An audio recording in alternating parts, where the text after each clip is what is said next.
Hello friends, this is Savita and welcome to success talk. Friends, आज हम NCERT history class 6 का chapter number 10 पढ़ने जा रहे हैं। तो चलिए फिर पढ़ना शुरू करते हैं। अध्याय 10, नए साम्राज्य और राज्य। ये इम्पॉर्टेंट नहीं है, चलिए यहाँ से पढ़ना शुरू करते हैं। क्या बताती हैं प्रशस्तियाँ? दरअसल अरविंद गुप्त वंश के प्रसिद्ध राजा समुद्रगुप्त की भूमिका अदा करने जा रहा था। यहाँ पर अरविंद मतलब इस बच्चे से के बारे में बात की गई है। समुद्रगुप्त के बारे में हमें इलाहाबाद में अशोक स्तंभ पर खुदे एक लंबे अभिलेख से पता चलता है। और इस अभिलेख की रचना किसने की थी? समुद्र के दरबार में कवि व मंत्री रहे हरिशेन के द्वारा इस अभिलेख की रचना की गई थी। यह एक विशेष किस्म का अभिलेख है जिसे प्रशस्ति कहते हैं। यह एक संस्कृत शब्द है जिसका अर्थ प्रशंसा होता है। प्रशस्तियाँ लिखने का प्रचलन पहले भी था, जैसे तुमने अध्याय 9 में गौतमी पुत्र श्री सातकर्णी की प्रशस्तियों के बारे में पढ़ा, परंतु गुप्तकाल में इसका महत्व और बढ़ गया। समुद्रगुप्त की प्रशस्ति। आओ देखें समुद्रगुप्त की प्रशस्ति हमें क्या बताती है। कवि ने इसमें राजा की एक योद्धा, युद्धों को जीतने वाले राजा, विद्वान तथा एक उत्कृष्ट कवि के रूप में भरपूर प्रशंसा की है। यहाँ तक कि उसे ईश्वर के बराबर बताया गया है। प्रशस्ति में लंबे लंबे वाक्य दिए गए हैं। यहाँ वैसे ही एक वाक्य का अंश दिया गया है। तो चलिए पढ़ते हैं एक प्रशस्ति के बारे में। यहाँ पर थोड़ा बहुत दिया हुआ है। योद्धा समुद्रगुप्त, जिनका शरीर युद्ध मैदान में कुठारों, कुल्हाड़ियों, तीरों, भालों, बर्छों, तलवारों, लोहे के गदाओं, नुकीले तीरों तथा अन्य सैकड़ों हथियारों से लगे घाव के दाग से भरे होने के कारण अत्यंत सुंदर दिखता है। तो ये एक प्रशस्ति दी गई है यहाँ पर। देखिए फ्रेंड्स, यहाँ पे कुछ सिक्के दिखाए गए हैं। चलिए एक बार इनके बारे में थोड़ी सी जानकारी प्राप्त करते हैं। वीणा बजाने वाले राजा समुद्रगुप्त के कुछ अन्य गुणों को सिक्कों पर दिखाया गया है, जैसे इस सिक्के में उन्हें वीणा बजाते हुए दिखाया गया है। तो देखिए फ्रेंड्स, यहाँ पे एक सिक्का दिया गया है जिसमें समुद्रगुप्त को वीणा बजाते हुए दिखाया गया है। अगर तुम मानचित्र 7 को गौर से देखो तो पाओगे कि एक क्षेत्र को हरे रंग से रंगा गया है। तुम्हें पूर्वी समुद्र तट के साथ साथ एक क्रम में लाल बिंदु दिखेंगे। उसी तरह कुछ क्षेत्र बैंगनी और नीले रंग के भी मिलेंगे। यह मानचित्र इस प्रशस्ति में प्राप्त जानकारियों के आधार पर बनाया गया है। हरिशेन 4 विभिन्न प्रकार के राजाओं और उनके प्रति समुद्रगुप्त की नीतियों का वर्णन करते हैं। मानचित्र में हरे रंग का क्षेत्र आर्यव्रत के उन 9 शासकों का है जिन्हें समुद्रगुप्त ने हराकर उनके राज्यों को अपने साम्राज्य में मिला लिया था। तो चलिए देखते हैं ये हरे रंग का क्षेत्र कौन सा है। तो ये देखिए फ्रेंड्स, ये हरे रंग का क्षेत्र दिखाया गया है।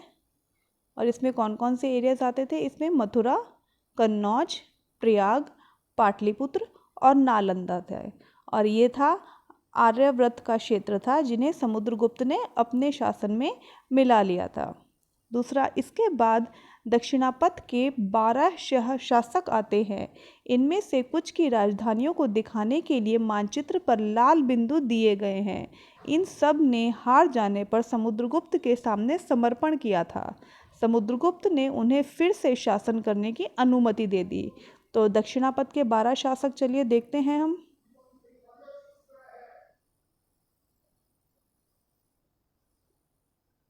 देखिए फ्रेंड्स, ये लाल बिंदु से दिखाए गए हैं दक्षिणापथ के शासन का राज्य। पड़ोसी देशों के आंतरिक घेरा बैंगनी रंग से रंगा गया है। इसमें असम, तटीय बंगाल, नेपाल और उत्तर पश्चिम के कई गण या संघ आते हैं। ये समुद्रगुप्त के लिए उपहार लाते थे, उनकी आज्ञाओं का पालन करते थे तथा उनके दरबार में उपस्थित हुआ करते थे। तो पड़ोसी देशों के आंतरिक घेरा बैंगनी रंग का है। चलिए देखते हैं ये कौन सा है। ये देखिए, ये दिखाया गया है यहाँ पर। ये उनके पड़ोसी देशों के बारे में बताया गया है और वो राज्य थे असम, तटीय बंगाल, नेपाल और उत्तर पश्चिम के कई गण संघ। अब आगे पढ़ते हैं। बाह्य इलाके के शासक जिन्हें नीले रंग से रंगा गया है संभवतः कुषाण तथा शक वंश के थे। इसमें श्रीलंका के शासक भी थे। इन्होंने समुद्रगुप्त की अधीनता स्वीकार की और अपनी पुत्री का विवाह उससे किया। तो बाह्य इलाकों के शासक देखते हैं, चलिए एक बार। ये देखिए फ्रेंड्स, ये बाह्य इलाकों के शासक थे। इसमें कुछ पाकिस्तान का एरिया आता है, अफ़गानिस्तान का, और साथ ही श्रीलंका का भी एरिया इसमें आता है। तो ये मानचित्र के बारे में यही बताया गया था। चलिए अब आगे पढ़ना शुरू करते हैं। मानचित्र में प्रयाग इलाहाबाद का पुराना नाम, यानी कि प्रयाग का इलाहाबाद वो पुराना नाम क्या था? इलाहाबाद। उज्जैन तथा पाटलिपुत्र, पटना ढूंढो। ये गुप्त शासन के महत्वपूर्ण केंद्र थे। तो उज्जैन, पाटलिपुत्र, ये देखिए यहाँ पे दिखाया गया है, पाटलिपुत्र दिखाया गया है, ये प्रयाग दिखाया गया है, और ये उज्जैन दिखाया गया है, ये देखिए। तो ये सब जो थे वो गुप्त शासक के महत्वपूर्ण केंद्र थे। आर्यव्रत तथा दक्षिणापथ के राज्यों के साथ समुद्रगुप्त के व्यापार में क्या अंतर था? क्या इस अंतर के पीछे तुम्हें कोई कारण दिखाई देता है? विक्रम संवत 58 ईसा पूर्व में प्रारंभ होने वाले विक्रम संवत को परंपरागत रूप से गुप्त राजा चंद्रगुप्त द्वितीय के नाम से जोड़ा जाता है, और ऐसा कहा जाता है कि उन्होंने शकों पर विजय के प्रतीक के रूप में इस संवत की स्थापना की तथा विक्रमादित्य की उपाधि धारण की। तो इसी वजह से इसे विक्रमी संवत भी कहा जाता है। फ्रेंड्स, आई थिंक आपने ये नाम सुना होगा, विक्रमी संवत करके। वंशावली अधिकांश प्रशस्तियाँ शासकों के पूर्वजों के बारे में भी बताती है। यह प्रशस्ति भी समुद्रगुप्त के प्रपितामह, पितामह यानी कि परदादा, दादा, पिता और माँ के बारे में बताती है। उनकी माँ कुमार देवी लिच्छवी गण की थी और पिता चंद्रगुप्त गुप्त वंश के पहले शासक थे। उन्होंने महाराजा धीराज जैसी बड़ी उपाधियाँ धारण की। समुद्रगुप्त ने भी यह उपाधि धारण की। उनके दादा और परदादा का महाराजा के रूप में भी उल्लेख है। इससे यह आभास मिलता है कि धीरे धीरे इस वंश का महत्व बढ़ता गया था। समुद्रगुप्त के बारे में हमें उनके बाद के शासकों जैसे कि उनके बेटे चंद्रगुप्त द्वितीय की वंशावली, पूर्वजों की सूची से भी जानकारी मिलती है। उनके बारे में अभिलेखों तथा सिक्कों से पता चलता है। उन्होंने पश्चिम भारत के सैन्य अभियानों में अंतिम शक शासक को परास्त किया। बाद में ऐसा विश्वास किया जाने लगा कि उनका दरबार विद्वानों से भरा था। इनमें से कुछ के बारे में जानकारी अध्याय 11 में मिलेगी। हर्षवर्धन तथा हर्षचरित। जिस तरह गुप्तवंश के शासकों के बारे में अभिलेखों तथा सिक्कों से पता चलता है, उसी तरह कुछ अन्य शासकों के बारे में उनकी जीवनी से पता चलता है। ऐसे ही एक राजा हर्षवर्धन थे जिन्होंने करीब 1400 साल पहले शासन किया। उनके दरबारी कवि बाणभट्ट ने संस्कृत में उनकी जीवनी हर्षचरित लिखी। तो ये लाइन काफ़ी इम्पॉर्टेंट है। पहली बात तो ये इम्पॉर्टेंट है इसमें कि हर्षवर्धन के दरबारी कवि का नाम क्या था? उनके दरबारी कवि का नाम बाणभट्ट था। दूसरी बात ये इम्पॉर्टेंट है इस लाइन में कि हर्षचरित किसने के द्वारा लिखी गई थी? वो बाणभट्ट के द्वारा लिखी गई थी। और तीसरी बात ये इम्पॉर्टेंट है कि हर्षचरित किसके जीवनी किसके बारे में जीवनी लिखी गई है? तो ये हर्षवर्धन के बारे में जीवनी लिखी गई है।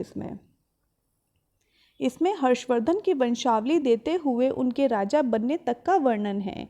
चीनी तीर्थयात्री श्वेनसांग, जिसके बारे में तुमने अध्याय 9 में पढ़ा है, काफ़ी समय के लिए हर्ष के दरबार में रहे। तो ये लाइन भी काफ़ी इम्पॉर्टेंट है कि चीनी तीर्थयात्री श्वेनसांग किसके दरबार में रहे? तो वो हर्षवर्धन के दरबार में काफ़ी समय तक रहे थे। उन्होंने वहाँ जो कुछ देखा उसका विस्तृत वर्णन किया है। हर्ष अपने पिता के सबसे बड़े बेटे नहीं थे, पर अपने पिता और बड़े भाई की मृत्यु हो जाने पर थानेसर के राजा बने। उनके बहनोई कन्नौज के शासक थे। जब बंगाल के शासक ने उन्हें मार डाला तो हर्ष ने कन्नौज को अपने अधीन कर लिया और बंगाल पर आक्रमण कर दिया। मगध तथा संभवतः बंगाल को भी जीतकर उन्हें पूर्व में जितनी सफलता मिली थी उतनी सफलता अन्य जगहों पर नहीं मिली। जब उन्होंने नर्मदा नदी को पार कर दक्कन की ओर आगे बढ़ने की कोशिश की, तब चालुक्य नरेश पुलकेशिन द्वितीय ने उन्हें रोक दिया। पल्लव, चालुक्य और पुलकेशिन द्वितीय की प्रशस्तियाँ। इस काल में पल्लव और चालुक्य दक्षिण भारत के सबसे महत्वपूर्ण राजवंश थे। तो पल्लव और चालुक्य कहाँ के महत्वपूर्ण राजवंश थे? ये पल्लव और चालुक्य जो है वो दक्षिण भारत के सबसे महत्वपूर्ण राजवंश थे। पल्लवों का राज्य उनकी राजधानी कांचीपुरम के आसपास के क्षेत्रों से लेकर कावेरी नदी के डेल्टा तक फैला था, जबकि चालुक्यों का राज्य कृष्णा और तुंगभद्रा नदी के बीच में स्थित था। चालुक्य की राजधानी ऐहोल थी। यह एक महत्वपूर्ण व्यापारिक केंद्र था। धीरे धीरे यह एक धार्मिक केंद्र भी बन गया, जहाँ कई मंदिर थे। पल्लव और चालुक्य एक दूसरे की सीमाओं का अतिक्रमण करते थे। मुख्य रूप से राजधानियों को निशाना बनाया जाता था, जो समृद्ध शहर थे। पुलकेशिन द्वितीय सबसे प्रसिद्ध चालुक्य राजा थे। उनके बारे में हमें उनके दरबारी कवि रवि कीर्ति द्वारा रचित प्रशस्ति से पता चलता है। तो रवि कीर्ति किसके दरबारी कवि थे? रवि कीर्ति पुलकेशिन द्वितीय के दरबारी कवि थे। इसमें उनके पूर्वजों, खासतौर से पिछली 4 पीढ़ियों के बारे में बताया गया है। पुलकेशिन द्वितीय को अपने चाचा से यह राज्य मिला था। रविकीर्ति के अनुसार उन्होंने पूर्व तथा पश्चिम दोनों समुद्र तटीय इलाकों में अपने अभियान चलाए। इसके अतिरिक्त उन्होंने हर्ष को भी आगे बढ़ने से रोका। हर्ष का अर्थ आनंद होता है। कवि का कहना है कि इस पराजय के बाद हर्ष अब हर्ष नहीं रहा। पुलकेशिन द्वितीय ने पल्लव राजा के ऊपर भी आक्रमण किया, जिसे कांचीपुरम की दीवार के पीछे शरण लेनी पड़ी। पर चालुक्य की विजय अल्पकालीन थी। लड़ाई से दोनों वंश दुर्बल होते गए। पल्लवों और चालुक्य को अंततः राष्ट्रकूट और चोल वंशों ने समाप्त कर दिया। तो पल्लवों और चालुक्य को किसने समाप्त किया था? वो राष्ट्रकूट और चोल वंशों ने समाप्त किया था पल्लवों और चालुक्यों को। इसके बारे में तुम कक्षा 7 में पढ़ोगे। इन राज्यों का प्रशासन कैसे चलता था? पहले के राजाओं की तरह इन राजाओं के लिए भूमि कर सबसे महत्वपूर्ण बना रहा। प्रशासन की प्राथमिक इकाई गांव होते थे, लेकिन धीरे धीरे कई नए बदलाव आए। राजाओं ने आर्थिक, सामाजिक, राजनीतिक तथा सैन्य शक्ति रखने वाले लोगों का समर्थन जुटाने के लिए कई कदम उठाए। उदाहरण के तौर पर कुछ महत्वपूर्ण प्रशासकीय पद आनुवंशिक बन गए, अर्थात बेटे अपने पिता का पद पाते थे, जैसे कि कवि हरिसेन अपने पिता की तरह महादंडनायक अर्थात मुख्य न्याय अधिकारी थे। कभी कभी एक ही व्यक्ति कई पदों पर कार्य करता था, जैसे कि हरिसेन एक महादंडनायक होने के साथ साथ कुमारमात्य अर्थात एक महत्वपूर्ण मंत्री तथा एक संधि विग्रहिक अर्थात युद्ध और शांति के विषयों का भी मंत्री था।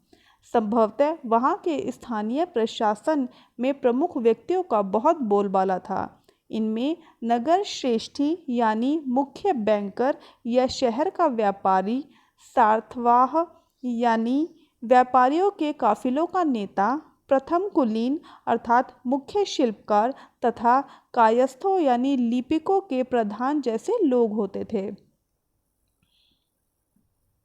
इस तरह की नीतियां कुछ हद तक प्रभावशाली होती थी, पर समय के साथ साथ इनमें से कुछ व्यक्ति इतने अधिक शक्तिशाली हो जाते थे कि अपना स्वतंत्र राज्य स्थापित कर लेते थे। एक नए प्रकार की सेना। कुछ राजा कभी भी पुराने राजाओं की तरह एक सुसंगठित सेना रखते थे, जिसमें हाथी, रथ, घुड़सवार और पैदल सैनिक होते थे। पर इनके साथ साथ कुछ सेनानायक भी होते थे, जो आवश्यकता पड़ने पर राजा को सैनिक सहायता दिया करते थे। इन सेनानायकों को कोई नियमित वेतन नहीं दिया जाता था। बदले में इनमें से कुछ को भूमिदान दिया जाता था। दी गई भूमि से ये कर वसूलते थे, जिससे वे सेना तथा घोड़ों की देखभाल करते थे। साथ ही वे इससे युद्ध के लिए हथियार जुटाते थे। इस तरह के व्यक्ति सामंत कहलाते थे। तो इस तरह के व्यक्ति को क्या कहा जाता था? सामंत कहा जाता था। जहाँ कहीं भी शासक दुर्बल होते थे, ये सामंत स्वतंत्र होने की कोशिश करते थे। दक्षिण के राज्यों में सभाएं कैसी होती थी? चलिए देखते हैं एक बार। पल्लवों के अभिलेखों में कई स्थानीय सभाओं की चर्चा है। इनमें से एक था ब्राह्मण भूस्वामियों का संगठन, जिसे सभा कहते थे। तो ब्राह्मण और भूस्वामी के संगठनों को क्या कहते थे? सभा कहते थे। ये सभाएं उप समितियों के जरिए सिंचाई, खेतीबाड़ी से जुड़े विभिन्न काम सड़क निर्माण, स्थानीय मंदिरों की देखरेख आदि का काम करती थी। जिन इलाकों में भूस्वामी ब्राह्मण नहीं थे, वहाँ उर नामक ग्राम सभा के होने की बात कही जाती है। तो जहाँ पर भूस्वामी ब्राह्मण नहीं होते थे, वहाँ पर उर नामक ग्राम सभा होती थी। नगरम व्यापारियों के एक संगठन का नाम था, और नगरम क्या था? ये व्यापारियों के एक संगठन का नाम था। संभवतः इन सभाओं पर धनी तथा शक्तिशाली भूस्वामियों और व्यापारियों का नियंत्रण था। इनमें से बहुत सी स्थानीय सभाएं शताब्दियों तक काम करती रही। उस जमाने में आम लोग, जनसाधारण के जीवन की थोड़ी बहुत झलक हमें नाटकों और कुछ अन्य स्रोतों से मिलती है। चलो इसके कुछ उदाहरण देखते हैं। कालिदास अपने नाटकों में राज दरबार के जीवन के चित्रण के लिए प्रसिद्ध है। तो कालिदास किस चीज़ के लिए प्रसिद्ध है? ये नाटकों में राज दरबार के जीवन के चित्रण के लिए प्रसिद्ध है। इन नाटकों में एक रोचक बात यह है कि राजा और अधिकांश ब्राह्मणों को संस्कृत बोलते हुए दिखाया गया है, जबकि अन्य लोग तथा महिलाएं प्राकृत बोलते हुए दिखाए गए हैं। उनका सबसे प्रसिद्ध नाटक अभिज्ञान शाकुंतलम दुष्यंत नामक एक राजा और शकुंतला नामक एक युवती की प्रेम कहानी है। तो अभिज्ञान शाकुंतलम किसके द्वारा लिखी गई थी? ये भी कालिदास के द्वारा लिखी गई थी। इस नाटक में एक गरीब मछुआरे के साथ राज कर्मचारियों के दुर्व्यवहार की बात कही गई है। तो देखिए फ्रेंड्स, ये एक मछुआरे को एक अंगूठी मिली, ये इसके बारे में पूरी दी गई है यहाँ पर। तो अगर आप चाहो तो वीडियो को पॉज करके पढ़ सकते हो, अदरवाइज ये एग्ज़ाम पर्पज़ से इम्पॉर्टेंट नहीं है। तो चलिए हम आगे पढ़ना शुरू करते हैं। चीनी तीर्थयात्री फाशियन का ध्यान उन लोगों की दुर्गति पर भी गया जिन्हें ऊंचे और शक्तिशाली लोग अछूत मानते थे। इन्हें शहरों के बाहर रहना पड़ता था। वे लिखते हैं, अगर इन लोगों को शहर या बाजार के भीतर आना होता था तो सभी को आगाह करने के लिए ये लकड़ी के एक टुकड़े पर चोट करते रहते थे। यह आवाज़ सुनकर लोग सतर्क होकर अपने को छू जाने से या किसी भी प्रकार के संपर्क से बचाते थे। एक जगह बाणभट्ट द्वारा अभियान पर निकली राजा की सेना का बड़ा सजीव चित्रण दिया गया है। तो देखिए, ये राजा की सेना के बारे में सजीव चित्रण दिया गया है। तो अगर आप चाहो तो वीडियो को पॉज करके पढ़ सकते हो फ्रेंड्स, बट ये भी एग्ज़ाम के पर्पज़ से इम्पॉर्टेंट नहीं है। तो चलिए हम आगे पढ़ना शुरू करते हैं। अन्यत्र, मानचित्र 6 में अरब ढूंढो। मरुभूमि होते हुए भी सदियों से अरब यातायात का एक बड़ा केंद्र था। दरअसल अरब व्यापारी और नाविकों ने भारत और यूरोप के बीच समुद्री व्यापार बढ़ाने में एक महत्वपूर्ण भूमिका निभाई। अरब में रहने वाले अन्य लोगों में बेदुइन थे, जो घुमक्कड़ कबीले होते थे। ये मुख्य रूप से ऊँटों पर आश्रित होते थे, क्योंकि यह एक ऐसा मजबूत जानवर है जो मरुभूमि में भी स्वस्थ रह सकता है। लगभग 1400 साल पहले पैगंबर मोहम्मद ने अरब में इस्लाम नामक एक नए धर्म की शुरुआत की। तो इस्लाम नामक धर्म की शुरुआत कब हुई थी? 1400 साल पहले हुई थी। और किसके द्वारा इसकी शुरुआत की गई थी? पैगंबर मोहम्मद के द्वारा इसकी शुरुआत की गई थी। ईसाई धर्म की तरह इस्लाम ने भी अल्लाह को सर्वोपरि माना। उनके बाद सभी को समान माना गया है। यहाँ इस्लाम धर्म के पवित्र ग्रंथ कुरान का एक अंश दिया गया है। मुसलमान स्त्रियों और पुरुषों के लिए विश्वास रखने वाले स्त्रियों और पुरुषों के लिए, भक्त स्त्री और पुरुषों के लिए, सच्चे स्त्री और पुरुषों के लिए, धैर्यवान और स्थिर मन के स्त्री और पुरुषों के लिए, दान देने वाले स्त्रियों और पुरुषों के लिए, उपवास करने वाले स्त्रियों और पुरुषों के लिए, अपनी पवित्रता बनाए रखने वाले स्त्रियों और पुरुषों के लिए, अल्लाह को हमेशा याद करने वाले स्त्रियों और पुरुषों के लिए। अल्लाह ने इन सब के लिए ही क्षमा का पुरस्कार रखा है। अगले 100 सालों के दौरान इस्लाम उत्तरी अफ्रीका, स्पेन, ईरान और भारत में फैल गया। अरब नाविक जो इस उपमहाद्वीप के तटीय बस्तियों से पहले से ही परिचित थे, अब अपने साथ इस नए धर्म को भी ले आए। अरब के सिपाहियों ने करीब 1300 साल पहले सिंध, आज के पाकिस्तान को जीत लिया था। तो फ्रेंड्स, ये चैप्टर यहीं पर कंप्लीट होता है। चलिए एक बार महत्वपूर्ण तिथियों पर नज़र डाल लेते हैं हम। कुछ महत्वपूर्ण तिथियाँ। गुप्त वंश की शुरुआत कब हुई थी?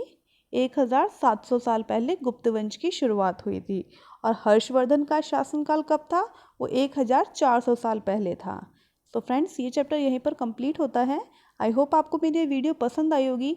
तो अगर आपको मेरी ये वीडियो पसंद आई है तो प्लीज़ मेरे चैनल को लाइक, शेयर और सब्सक्राइब कर लीजिए और बेल आइकन को प्रेस कर लीजिए, जिससे कि आने वाले सभी नोटिफिकेशंस आप तक पहुंच सके। Okay, thank you friends.